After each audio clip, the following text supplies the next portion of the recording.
आणि जर औरंगजेबाला गुढी उभारणं बंदच करायचं होतं म्हणूनच त्यानं तो मुहूर्त निवडला होता, तर आज आपण अफवांवर विश्वास ठेवून त्याचाच हेतू पूर्ण करत नाही होता.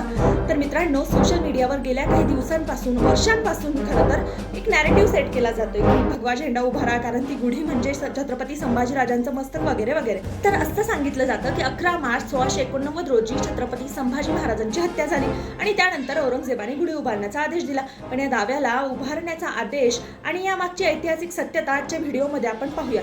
हा दावा आपल्या गौरवशाली इतिहासाला विद्रूप करण्याचा एक प्रयत्न आहे, कारण जर आपण पुराव्यांचा अभ्यास केला तर आपल्याला शालिवाहन शक या कॅलेंडरचा विचार करावा लागेल. इसवी सन 78 मध्ये म्हणजे औरंगजेबाच्या जन्माच्या 1500 वर्षाहून अधिक काळ आधी महान सातवाहन सम्राट गौतमीपुत्र सतकर्णी यांनी परकीय शक राज्यांचा पराभव केला. त्या विजयाचा आनंद साजरा करण्यासाठी पूर्ण दख्खनमध्ये विजयध्वज उभारले गेले होते. तोच हा गुढीपाडवा. हा केवळ सण नाही तर परकीयांवर भारतीयांच्या विजयाचं सर्वात जुनं प्रतीक आहे.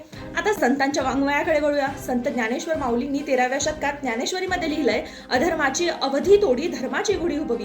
संत चोखामेळा म्हणतात तर टाळी वाजवावी, गुढी उभारावी. संत तुकाराम महाराजांच्या अभंगातही याचा उल्लेख आहे.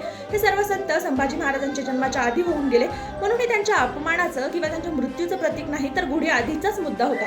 औरंगजेबाच्या मानसिकतेचा विचार करूया. औरंगजेब हा एक असा शासक होता ज्याने फतवाय आलमगिरी सारखे कायदे लागू केले, ज्याने काशी मथुरा सारखी मंदिरे तोडली. तो औरंगजेब एका हिंदूंच्या नवीन सणाला साजरा करायला लावेल आणि समजा त्याने तसा आदेश दिलाही असता तर मराठ्यांनी 27 वर्ष मुघल साम्राज्याला सळो की पळो करून ठेवलं. हा अपमान निमूटपणे त्यांनी सहन केला असता का आणि खरंच राजेंचं मस्तक म्हणून त्यांनी गुढ्या उभारल्या असत्या का? डॉक्टर जयसिंगराव पवार, आह साळुंखे आणि वासी बेंद्रे यांसारख्या दिग्गज इतिहासकारांनी वारंवार स्पष्ट केलंय की गुढीपाडवा आणि शंभूराजांच्या बलिदानाचा कोणताही संबंध जोडणं हे ऐतिहासिक पाप आहे. दुर्दैवानं आपण काही लोक राजकीय किंवा सामाजिक हेतून अफवा पसरत असतो. संभाजी महाराजांचा सन्मान आपल्या काळजात आहे, तो कोणत्याही सणाच्या आड येत नाही. उलट गुढी समृद्धी आणि विजयाची निशाणी आहे, म्हणून या पाडव्याला अफवांच्या जाळ्यात अडकू नका.